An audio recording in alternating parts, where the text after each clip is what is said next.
Yo guys, what's up? It's Easy's Philosophy. In today's video, I'll share how you can become like the GOAT himself, Sejjuro Akashi. Number 1. You need to develop your athletic ability. Akashi is athletic. He can dunk, allowing him to compete with monster players like Teppei Koyoshi, big players. And in terms of speed, he can compete against other members of the generation of miracles, who are considered basketball prodigies. So to be like Sejjuro Akashi, you need to develop your athletic ability. But how? So look, this is the protocol I'm going to put you guys on. 1. I need you guys to be eating in a caloric surplus and eating your body weight in protein. So if you weigh 200 pounds, or I don't know if you guys do kilos, just convert it to pounds. If you weigh 200 pounds, eat 200 grams of protein every day. Next, you'll be doing my Ayanokoji Advanced Workout Program, which is in the description below, followed by the vertical boosting videos I'll also put in the description below daily, every day. And now that we have the athletic ability covered, let's move on. Number 2. Boosting your self-confidence.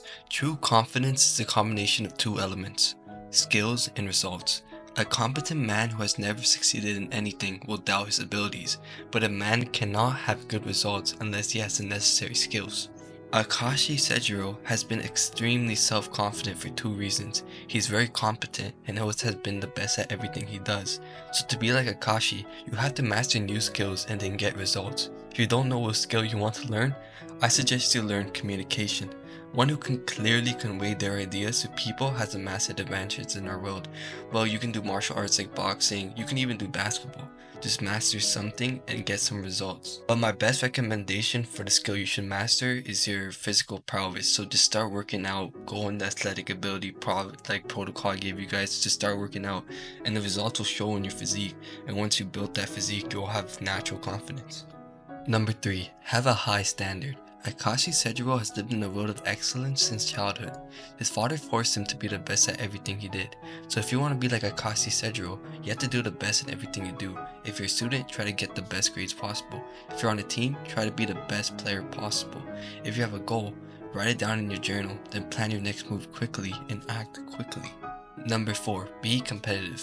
Being competitive means constantly trying to progress. Akashi is a ferocious competitor. He solely thinks about how to make his team unbeatable. He just thinks about winning. To be like Akashi, you must always strive for growth. In a journal, list your strengths and flaws, and seek ways to eradicate your weaknesses and develop your strengths. Furthermore, avoid hanging out with losers. Akashi Sejjuro will never associate with weak individuals. Number 5. Develop a dual personality. Akashi is a very dynamic character. He was the esteemed captain of the generation of miracles, but the pressure and the weight of the expectations didn't come easy for Akashi, as he had a lot on his plate to be the person he is today. So now, Akashi was born into a rich family, and he was also the only heir, so he had to succeed in all areas by his father and spent a lot of the time studying or learning new skills. He only had his mom who would support him and allow him to spend his free time playing basketball. His mother would eventually die when he's in 5th grade, and this causes his father to put him on an even stricter schedule, giving him all types of skills that he needs to master. He never got a break, and he would grow up unhappy. His mother's death really affected Akashi as he didn't know himself anymore. He was a child whose happiness only came from his mother, and after losing her, all this time, all he was focused on was achieving victory. He did not even know what was gaining victory for Akashi. He had always had expectations put on him, and he could not lose no matter what. This is why his second personality was so important. We are then able to see his internal thoughts of his second personality a lot, and we come to terms with both of them as they decide to show their weaknesses to each other. Akashi's dual personality not only affects his behavior on the basketball court, but also impacts his relationships with his teammates and friends. So this is like what you guys need to do. You want to create that alter ego, which you can just tap into and become that victory-driven person. Number 6. Embrace your internal conflicts. As Akashi, he's approachable, he's caring, and values the unity of his team. He's capable of inspiring and motivating his teammates to reach their full potential. However, when Emperor I takes over, his demeanor becomes cold and distant, causing rifts in his relationships. His dominating and perfectionist tendencies create a sense of fear and unease among his teammates. So these two are very different, and it comes down to the main core belief of Akashi, which is ultimate victory. Number 7. Understand the role of his mother in shaping his character. Akashi's mother plays a significant role in shaping his character and the way he approaches life.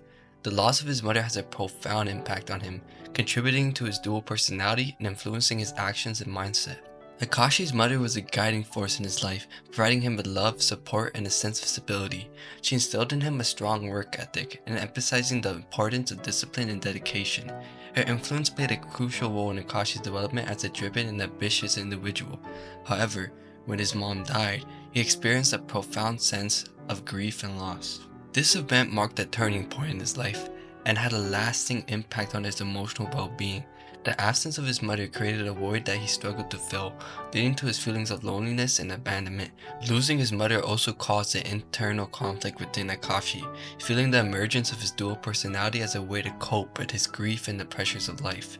He created an alternative persona, Emperor I, which embodied his desire for control and superiority.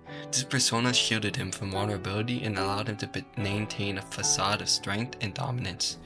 Furthermore, the loss of his mother intensified the weight of expectation placed upon Akashi. He felt compelled to live up to the standards she had set for him, as well as the expectations of his peers and teammates. The fear of disappointing his mother's memory and failing to meet these expectations became a driving force behind his relentless pursuit of perfection. While the loss of his mother had a profound negative impact on Akashi, it also served as a catalyst for his own personal growth and self-reflection. Over time, he comes to realize that his mother's legacy lies not only in her expectation, but also in the love and value she imparted to him through introspection and the support of his friends. So, in summary, just kill your mother. Jokes aside, let's move on to number 8, embracing the pressure and expectations at Takeo. Okay, I don't know how to pronounce these Japanese words, so I'm sorry if you guys are getting offended. I'm not sorry. Now Akashi joined Tako Middle School, and this was already a powerhouse school known for being a strong basketball club. The school had a strong winning philosophy, as their motto was ever victorious, meaning winning is everything and losing is unacceptable.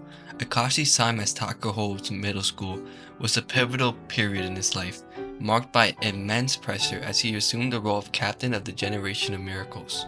Responsibilities and expectations placed upon him during this time were staggering, and it had a significant impact on his development as a player and as an individual. This is another huge burden for Akashi. Going to a school that only knows how to win, victory was something Akashi knew of all his life, and now he's at a school that emphasizes it even more. With all the pressure and expectations at Tako's basketball club, he still took everything head on. He embraced the pressure and expectations and succeeded, and that's what you guys need to learn. Also implement if you want to become like Akashi Sejjuro. Number 10, and lastly, understand the burden of perfection. Victory was certain, and it got boring for all of them.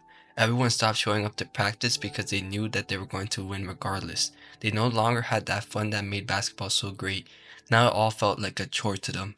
Akashi was part of this strategy when their head coach got ill. Akashi tried to get everyone back to practice, but it did not work. Even more, Sejjuro started to disobey Akashi because he refused to follow someone weaker than him. Akashi then challenges Sejjuro to a one-on-one to continue going to practice to cope with the mounting pressure. Akashi's dual personality emerged as a coping mechanism. The Emperor persona embodied his relentless pursuit of victory and allowed him to dominate his opponents with exceptional basketball skills. This persona helped Akashi maintain a sense of control and provide an outlet for his anxieties and insecurities. However, the immense pressure and the burden of expectations also created a false sense of isolation for Akashi. And to end it all, his relentless pursuit of perfection is driven by his fear of failure and the belief that any misstep would tarnish his reputation, the legacy he inherited as a member of the generation of the miracles. So thank you guys for watching. So this was more of like how to be like him and also like analysis on his character, and you guys can take the lessons from what I'm saying and try to apply them in your own life. So thank you guys for watching, and peace on the street.